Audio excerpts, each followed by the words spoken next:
ladies and gentlemen.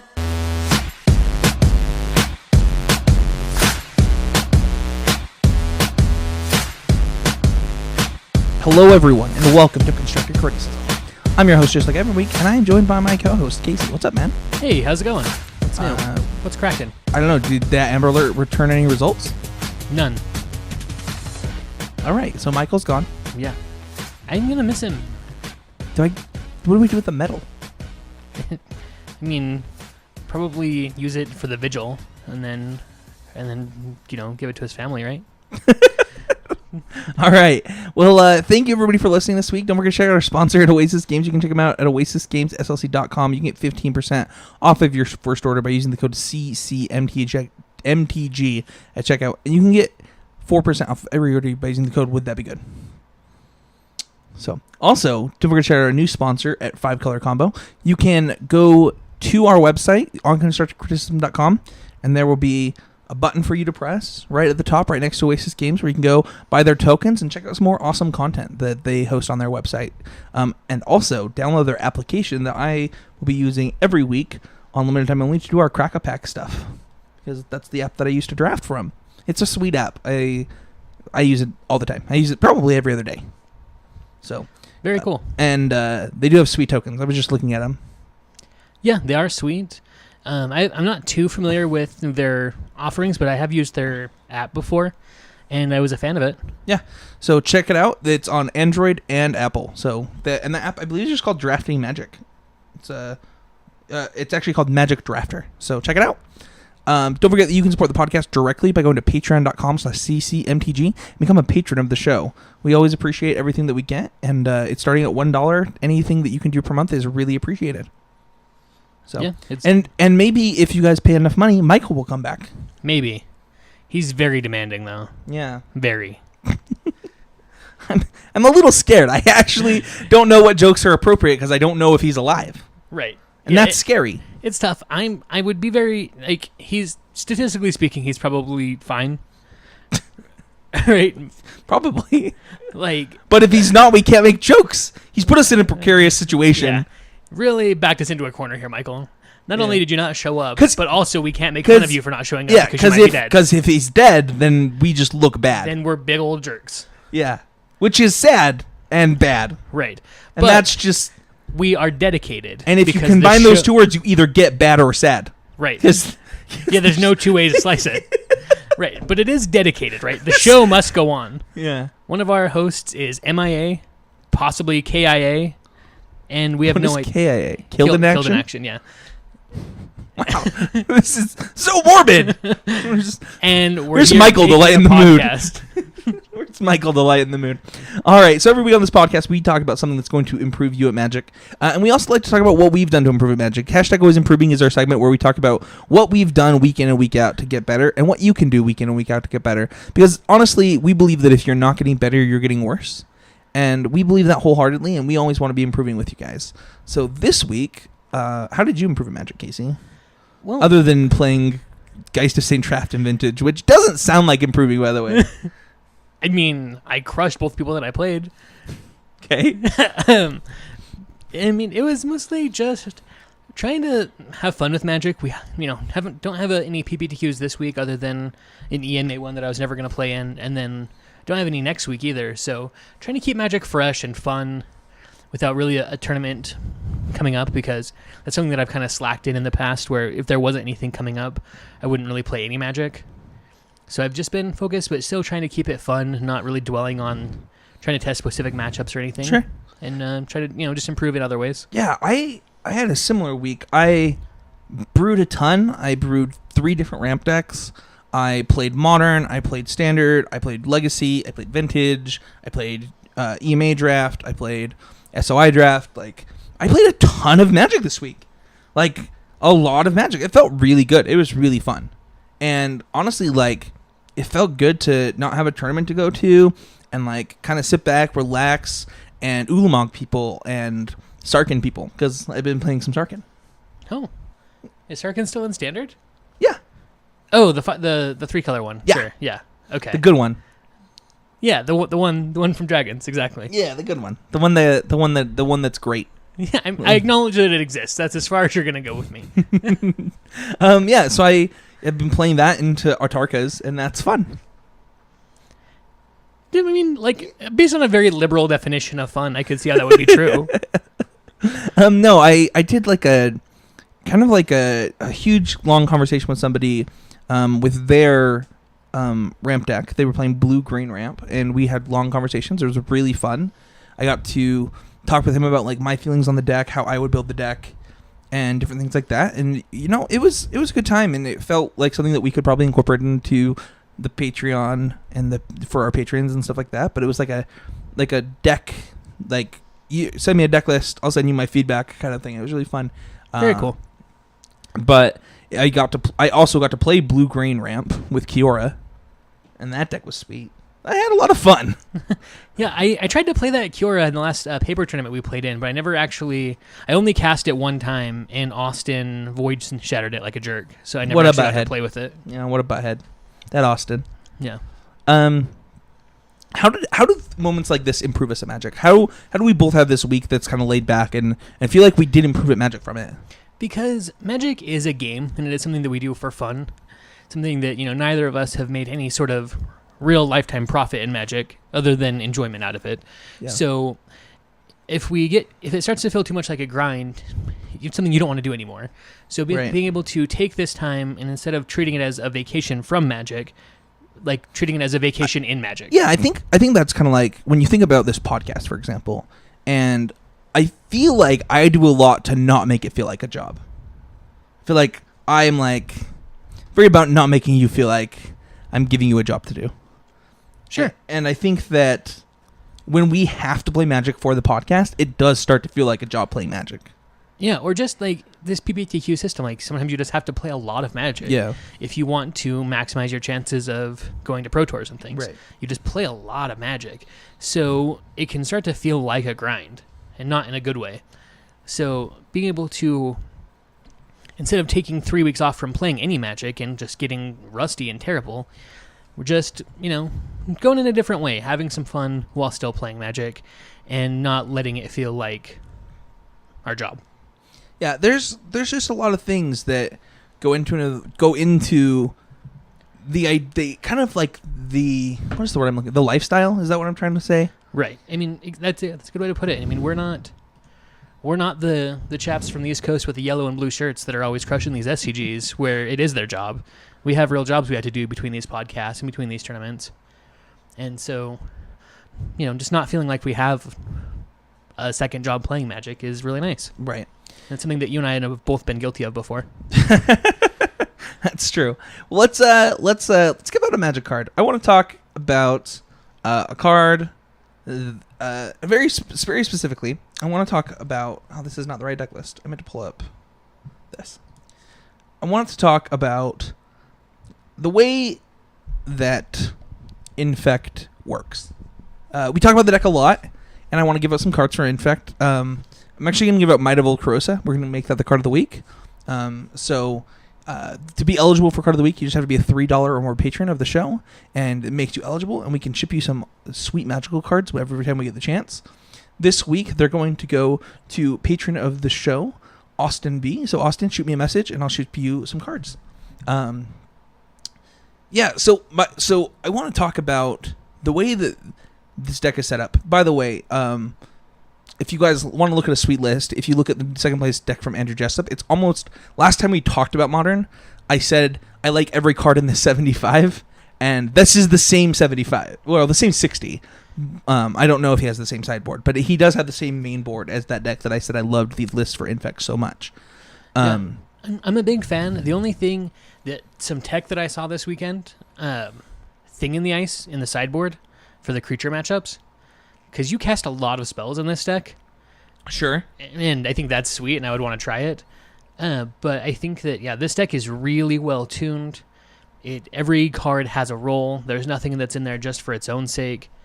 It's a well-oiled machine, and I have nothing but respect for all the work they put in to get this deck where it is. Yeah, I think this 60 specifically it's crazy. Like the one of Distortion Strike, I think it has 2 Twisted Image, right? Yeah, 2 Twisted Image. like the deck is a thing of beauty, and it did very well this week. And I think that it takes a different mindset than the mindset that I have in Magic to see things like this deck, right? Like to play to play a deck at this angle. Yeah. Also, can I just say how much I love the Viridian Corruptor? I've seen it in camera a few times where it like won them the game because they had that extra infect creature. Yeah, and that's exactly what it is. It actually basically doesn't matter what it is. The fact that it's a naturalize is kind of whatever, right? Right. Who cares? But it's a reasonable infect creature. It's a gray ogre, so it survives Night of Souls Betrayal, right? Right. And it can just do stuff for you. It can make things happen in your life. And just having that, a surplus? Yeah, the 13th infect creature, basically. Like where it increases the number of hands you can keep. It just does things for you. It's good in a lot of decks, and it also kills Night of Souls Betrayal, by the way. Sure. So, I mean, it does a lot, and I think that seeing people cast their spells in different ways, right? Like people using their spells. Like I saw a play where somebody actually saved their Mind of Old Krosa as a pump spell to protect their Viridian Corruptor from Lightning Bolt. Nice. And it was like, you got to do what you got to do, and that's why I wanted to make Mind of Old Krosa the card of the week, because you think one thing about the card. That one's tricky. It is. Like, it really, because it looks like it's a sorcery, right? It's a 1 mana +4/+4 sorcery, because that's how most people play it. Yeah. But no, this card has modes. It's a modal card. Yeah. Which is sweet. Yeah, those cards are always great. So thank you so much to Austin for being a patron, and we look forward to sending you Mind of Old Krosa. Let's get into this. So this week we're doing power rankings for Modern.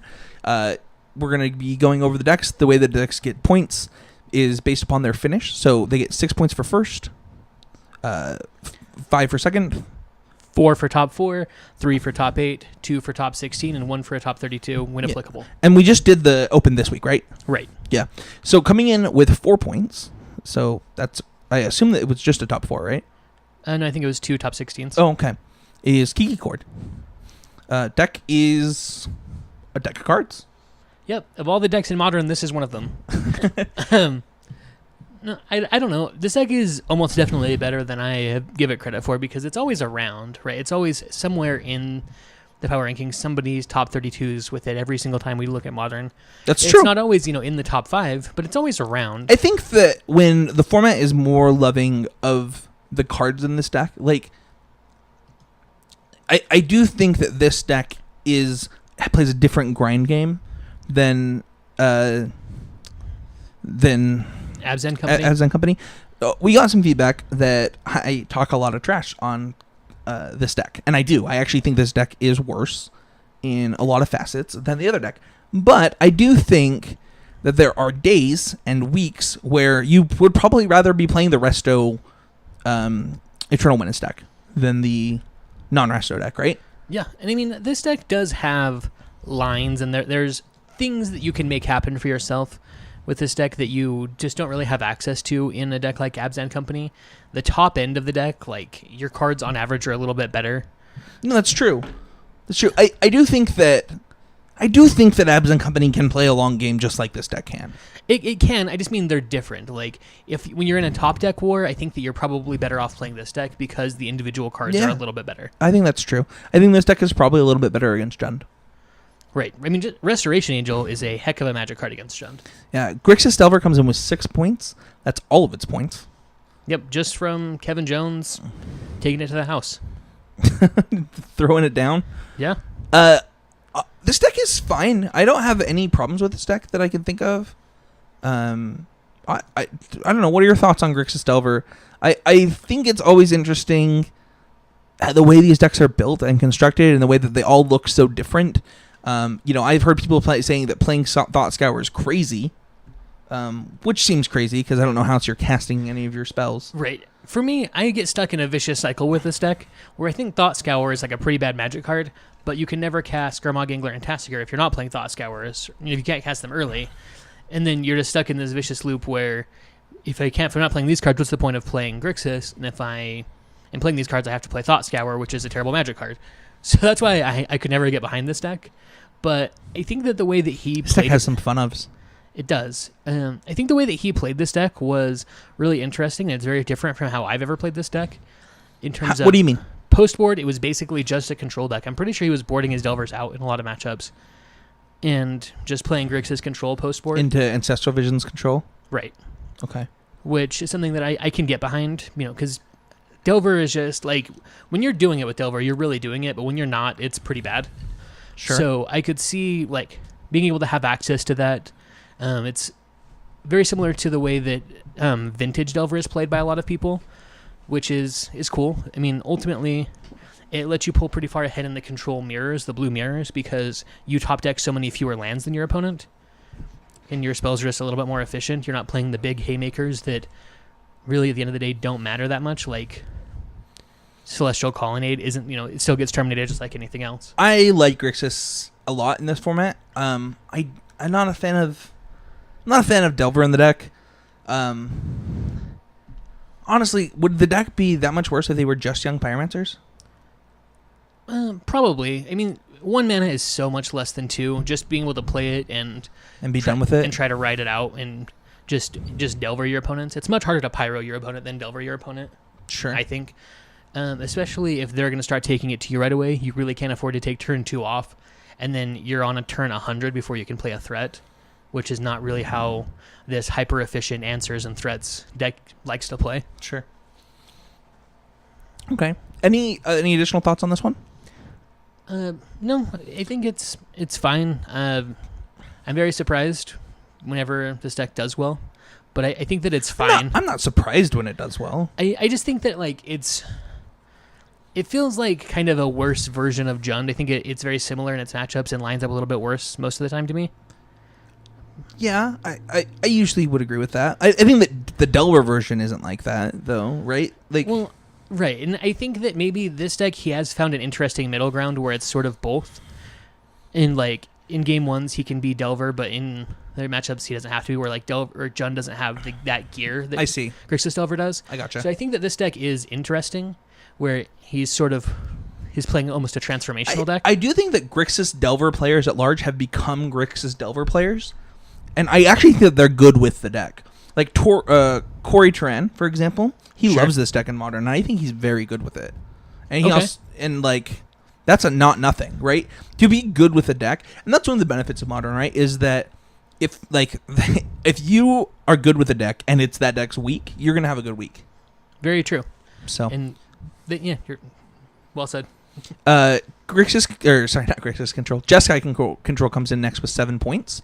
Man, this deck is hit or miss with some people. Some people think this deck is real good, and some people think this deck is real bad.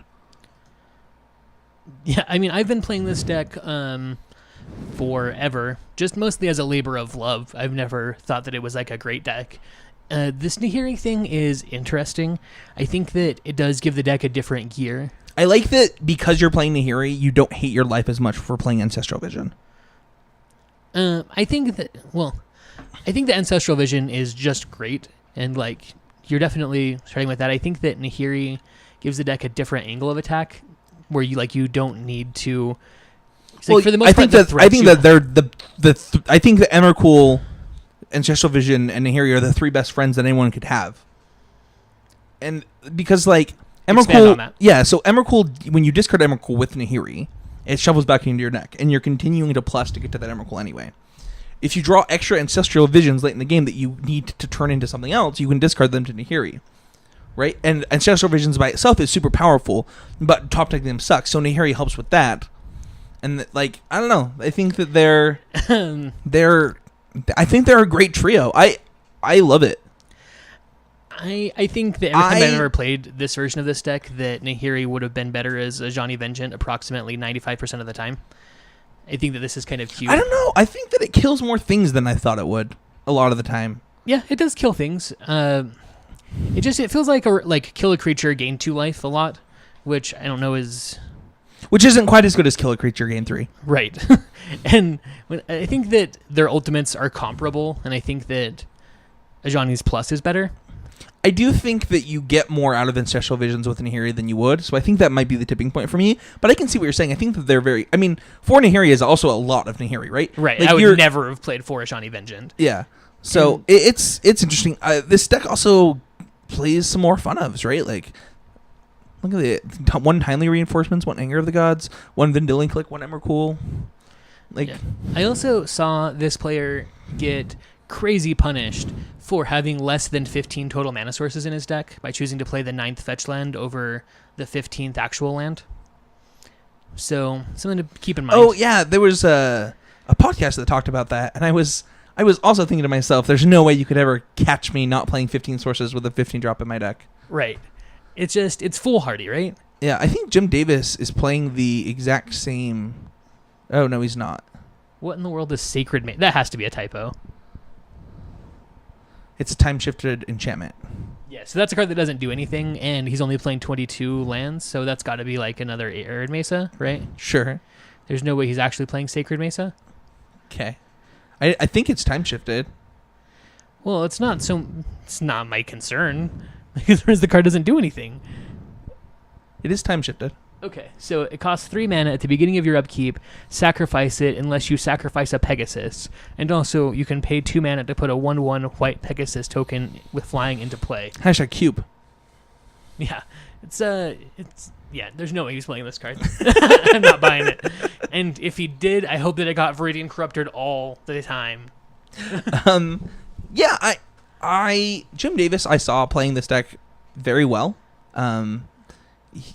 I don't know. I can't decide who's right in this argument because I think that there's a line drawn in the sand with this deck, with how people feel about it. I think people either think that the combo is terrible or the combo is the greatest thing that ever happened to control decks. I think it's so bad.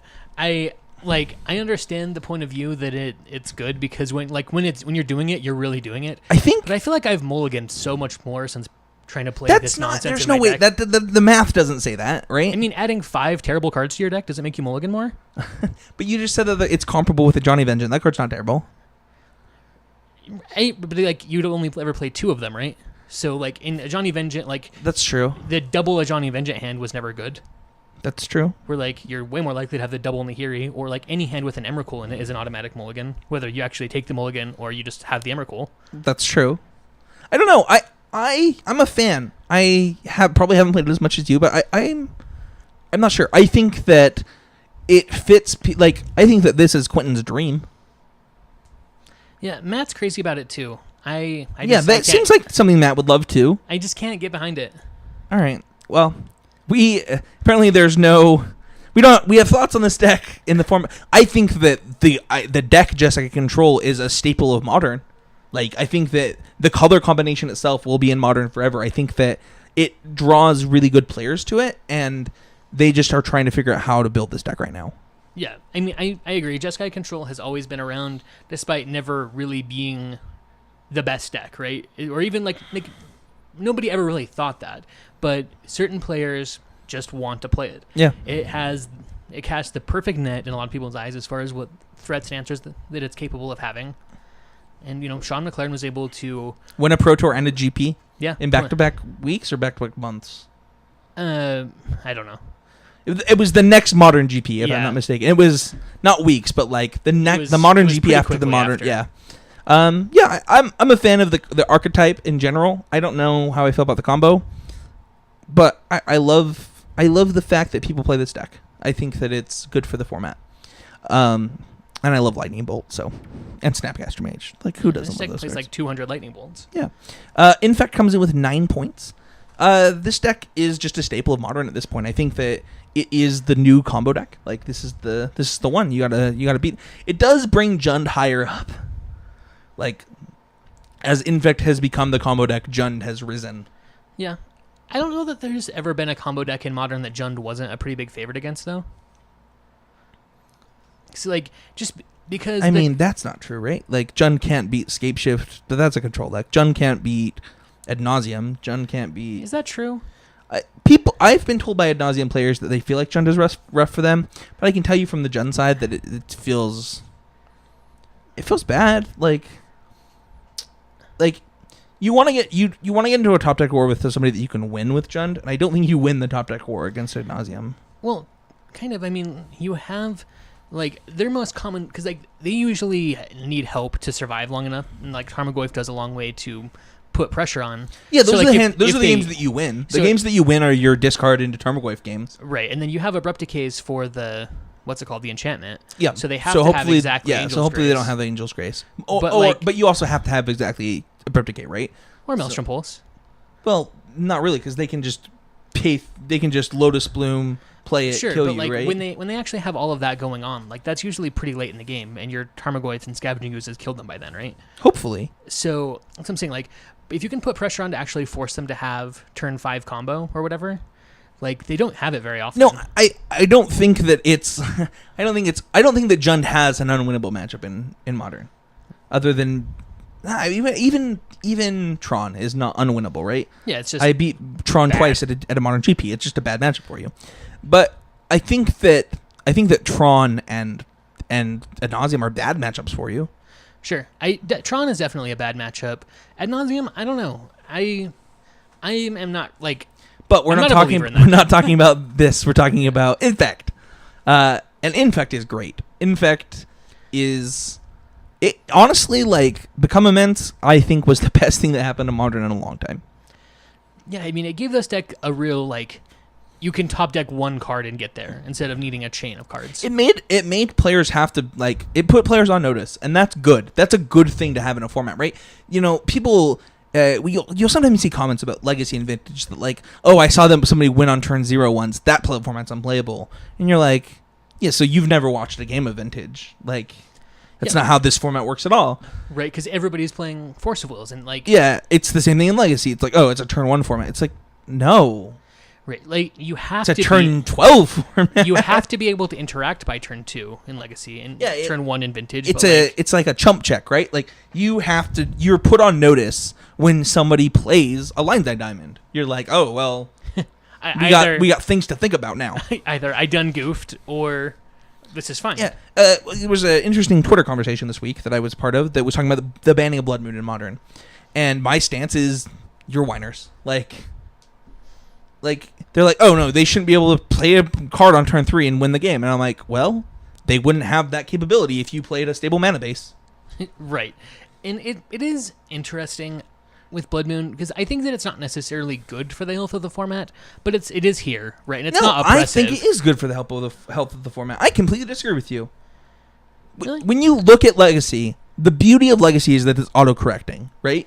Yeah, self-healing in a way. It helps itself. When people get too greedy, people play Blood Moon. When people get too greedy, or when people get too not greedy, people play, Goblin Charbelcher. Yeah, Goblin Charbelcher, or, all of these stacks. And that's a thing that's beautiful. That puts the format in a place where when True Name Nemesis gets printed, people fix it.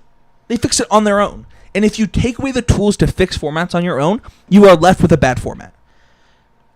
I do agree with that sentiment. I don't think that Blood Moon is quite in that camp. I think that it's mostly just leads to unfortunate games of Magic where, like, nothing really happens. It's not like...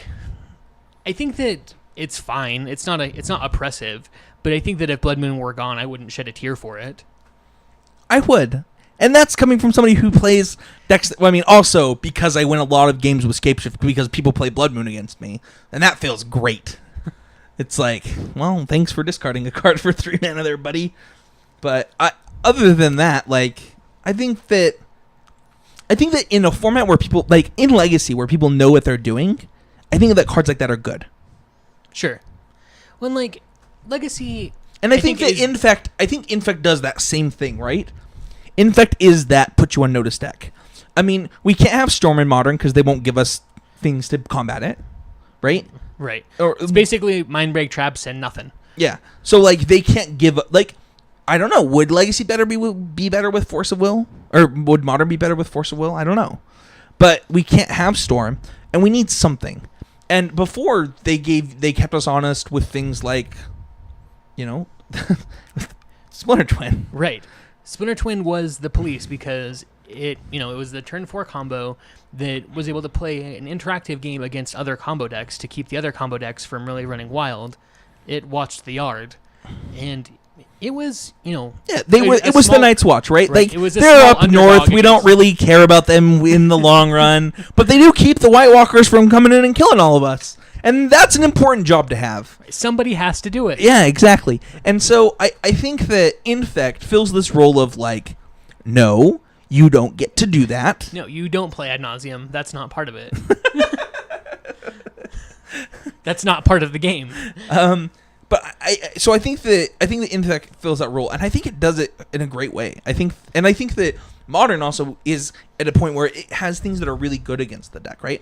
Like you have things like Kolaghan's Command and Electrolyze that are really good against Infect, and let the fair decks play a fair game and still beat the deck. But Infect tells the combo decks to go right out of here. Right. It's a little bit faster, a little bit more consistent, and is able to play a little bit of disruption, which helps it beat the pants off of most of the other combo decks. So, coming in with 11 points, we do have Jund. I do believe this is the best deck in Modern right now. It's probably just the best deck in Modern ever, but... I mean, probably over time, for sure. Other than, I think the only real argument would be Splinter Twin, right? Or Eldrazi, right? If you're saying, like... Oh, sure. Well, I mean, if we're, like, talking about decks that only existed for 5 minutes, like...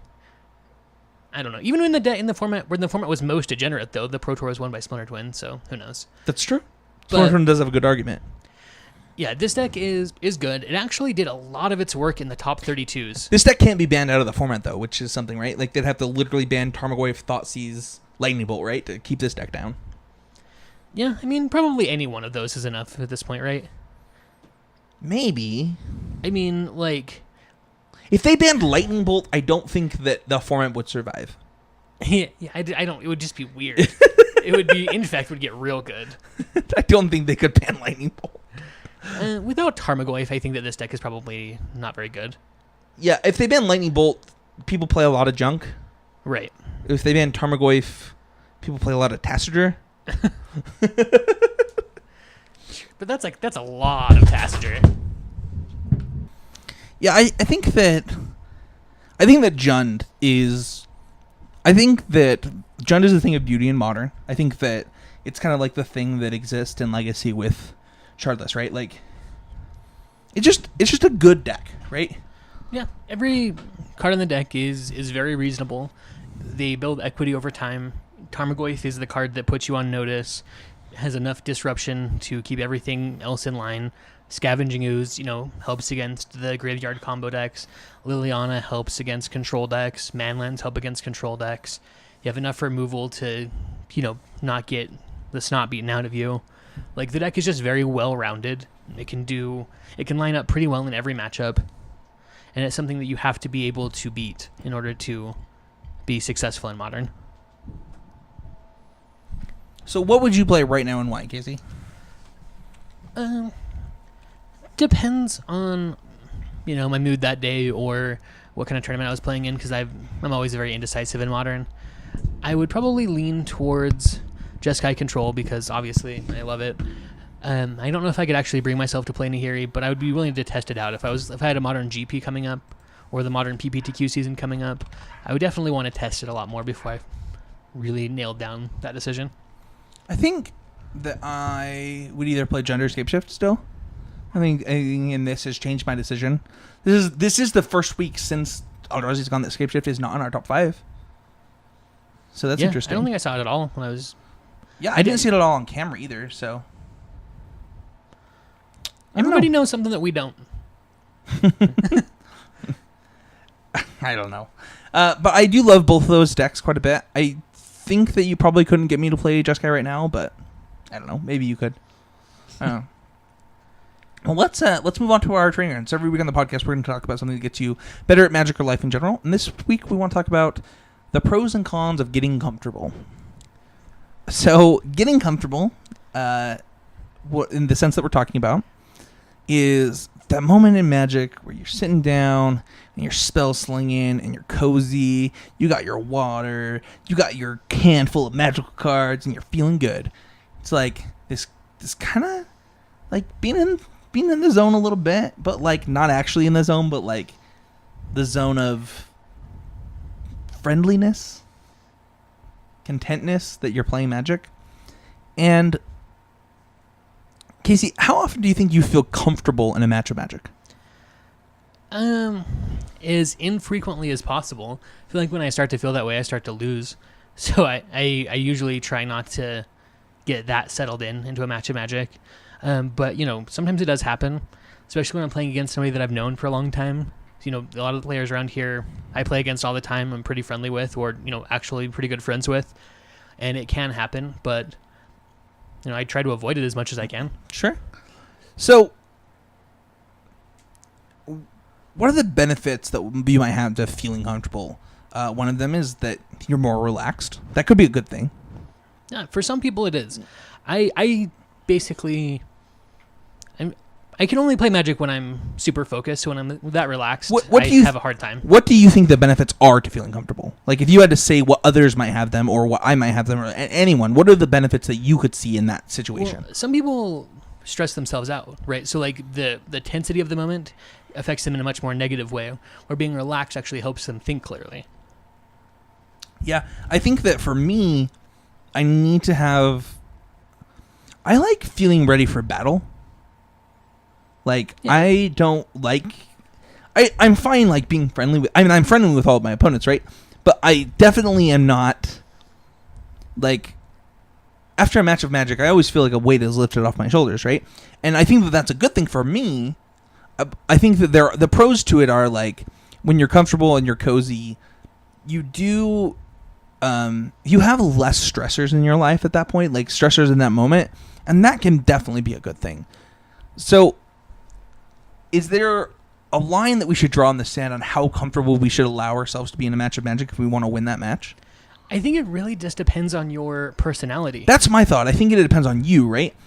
Where, like, if you look at great players like Patrick Chapin, every match of Magic he's ever played, he looks like a wild-eyed psychopath. He's like super, super intense. Where Reed Duke is like super casual and charming with everybody that he plays against, and is able to just relax and have fun with it. And those are both great Magic players with totally different approaches. I think that for a lot of players, the stress freaks them out. That it's a real problem for them. And I don't think that it has to be. You can use that it's kind of like watching Michael Jordan play basketball. Or even watching Steph Curry a little bit. Like, that might be more relatable for a lot of our listeners right now. Russell Westbrook, I think, is probably the best example in the NBA. Right, but I don't think that people watch Russell Westbrook the way that you and I do. Sure. But I think that Curry has those moments, right? When he, is coming up half court, right? And there's a guy 10 feet away from him, and he's like, "You're an idiot. Yeah. This is my spot. You didn't even guard me." And he shoots the ball 3 feet past half court, and you're like, "What? That wasn't guardable." And I think that Russell Westbrook probably is the best example, right?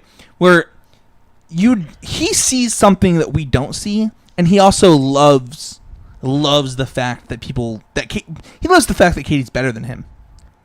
Like, he loves it because he doesn't think it. Right. He's wrong. He wants to prove you wrong on every single play, which is weird because they've got to be pretty good friends at this point. Yeah, I think they're best friends. Yeah, I think that they have sleepovers at each other's house, slumber parties, but. I think that having that feeling is I think that it works for some people and it doesn't work for others. I think that, like, for example, when LeBron James tried to be that, he was real bad at basketball. Yeah, he doesn't have that gear. He was like, "I need to be a villain," and it's like, no, you don't. You don't need to be that. That's not what you need to be. Yeah, you need to be best buds with that guy. and it depends on you, right? For Michael, he would eat your ear off if it was going to win him a game of basketball. Right. Or if it just looked tempting, right? He was just intense. I think John Finkel's that way. Like, I think if John Finkel saw a moment to, slaughter your family, and obviously I'm joking, but kind of. But I think it's like this killer instinct that I think that some Magic players have. I think Paulo has it. I think John has it. I think Owen has it. Oh yeah, for sure. I don't know anything about Seth Manfield, but he's not the same person playing Magic as when he's not playing Magic, so he Right. probably has it. Yeah, he's got something. And that's okay. That's not the feeling. Like, Owen Turtwald has never been comfortable in a game of Magic that I've ever watched him play. Right. He But- looks actually like. But I think miserable. that LSV is more like me, where it's like he's not comfortable but real friendly, right? And then there's people like you said, like Reed Duke. They're Yeah. pretty comfortable. Yeah, Aaron Muranaka. Somebody. Aaron local- Muranaka is a great example He of is- Pro Tour top 8 competitor from Utah. He is so comfortable that he gets me feeling comfortable, which makes me lose to him. Yeah. It's part of the strategy. Yeah. Mike Callahan, the same way. Yeah, I think I've played against Callahan so many times at Oasis that I no longer fall for it with him. But I think that there's pros to it and there's cons to it. I think that one of the big pros is you're comfortable. Like, that's a good feeling to have. And I think that your opponent is more likely to change themselves when you're comfortable. I think if you're comfortable, your opponent's more likely to get comfortable. So if that's a benefit to you. Right. And if you can get comfortable being comfortable, which is weird, but like if you can get where you can actually play good Magic when you're that relaxed. And I'm not that way. I'm not either. But if you can be, it's a huge asset. It's like Do we sound like raving lunatics right now? probably, but I'm serious. I know what I'm saying. Right, and I think we're both. I don't know that it's coming across, but basically what I'm trying to say is if you can be this like relaxed, hang loose type of Magic player and play good Magic doing that, it will benefit you because you'll drag your opponent down to that level of relaxation and they won't know how to handle themselves. Yeah, I think that, there are players that we watch that are such different people when they play Magic than when they don't, and I think that this is one of the reasons. And I think that a lot of players feel like they have to have this cutthroat attacking attitude all the time to play Magic, and then there's players that don't have that attitude at all, right? Like, Yeah. that are really good Magic players. Right, and yeah, I don't think that either one of those things is a requirement or a hindrance to being a good Magic player. It's about finding your own groove, the kind of person you are. If you are a very serious, no-nonsense person, then and you try to like make jokes to lighten up the game of Magic, If it's you not get going to too work. comfortable, you might not block a wolf, and that could cost you a lot. Exactly. You have to be really focused. He was on- so nice to come on, and now back-to-back episodes, 3 throws some shade. Yeah, I mean, that one felt planned though. But yeah, he's great. I mean, obviously John Finkel is great. And Sometimes the nicest guy. yeah, for sure. The guy has no faults at all.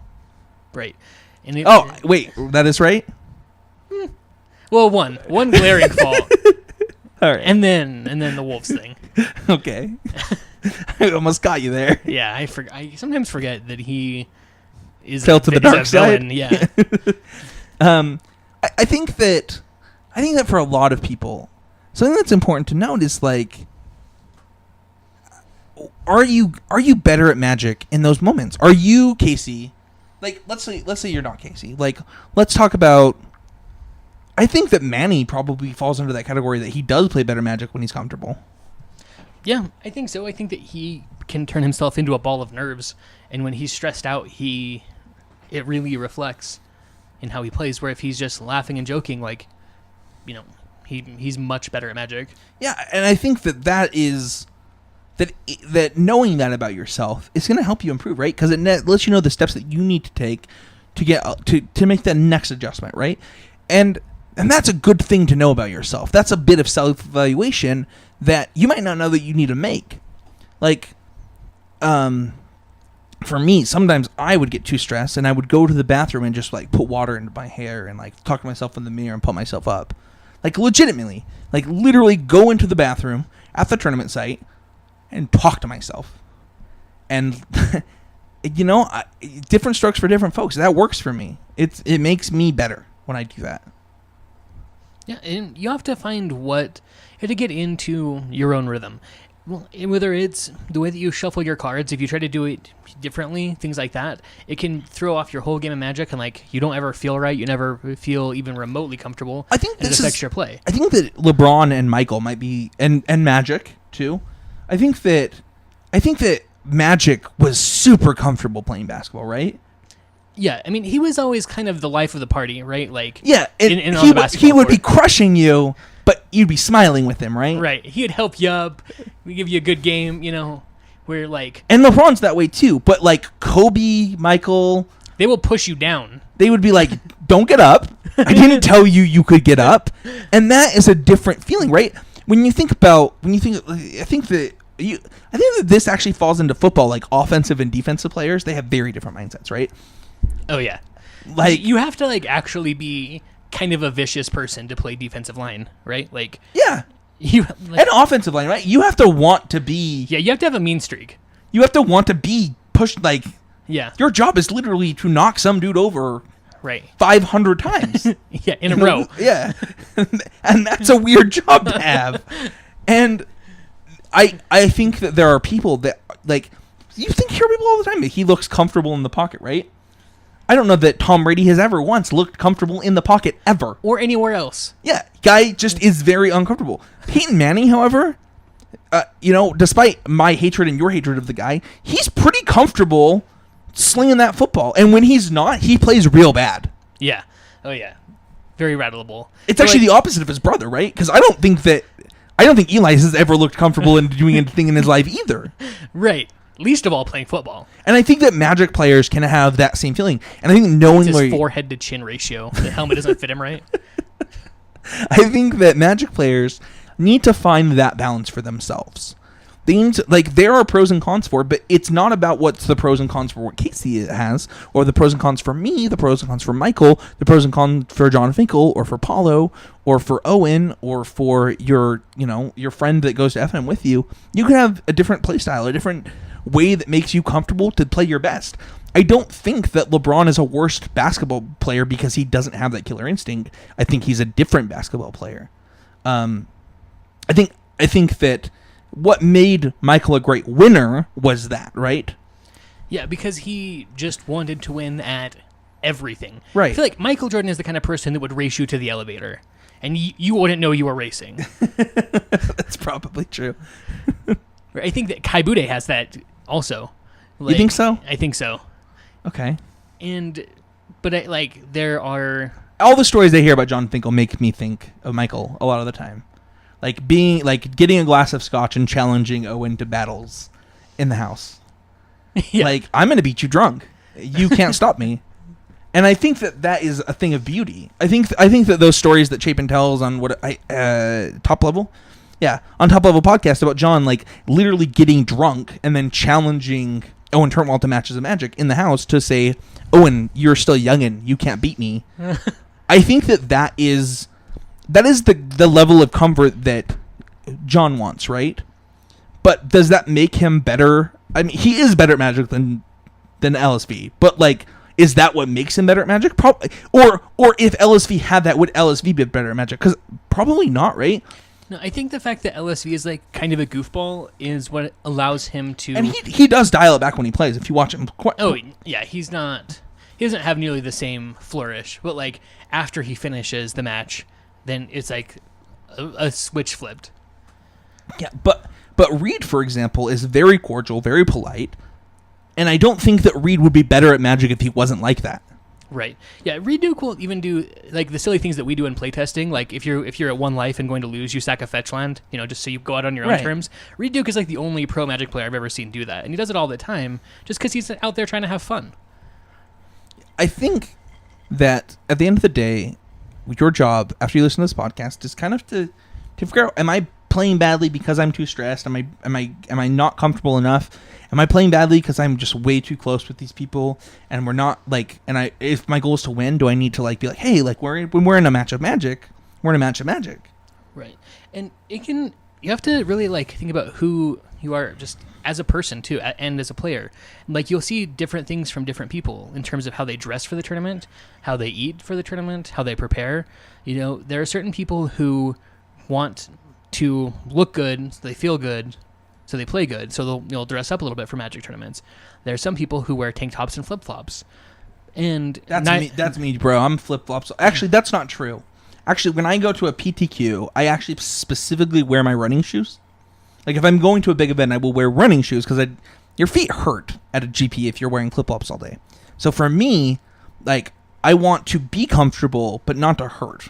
So. Right, but like some people you'll see like wearing a suit to a Magic tournament. That's true. Just because that helps them. Roberto Gonzalez wears that bow tie Right. er day. Right, because and I think it's because it helps him feel confident. It makes prepared. him feel back and ready to attack, bro. Exactly. And so you just have to ask yourself if you're a flip-flop person or a bow tie person. And I don't think that there's a wrong answer, right? No, not at all. There are people that have won Pro Tours wearing suits, and there are people that should not have shown up to the Pro Tour. I mean, they don't let you do that anymore, right? Like, you have to wear Clothes. Yeah, clothes to a top 8 of a Pro Tour at this point.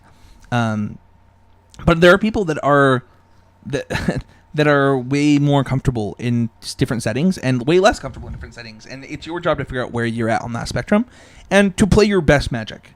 I can tell you what is right for me. Casey can tell you what's right for him, but that doesn't mean it's going to be right for you. Yeah, This one's not a hard fast rule. Right. This is get better by knowing yourself. Yep. That's it. Awesome. Don't forget to check out the clan on MTGO by messaging me at Spencer13Dev or Quentin at Earthstripe. You can also check out our sponsor at Oasis Games as well as 5 Color Combo. They are both great places to buy Magic cards, tokens, and they have the best drafting app on the web. So check it out.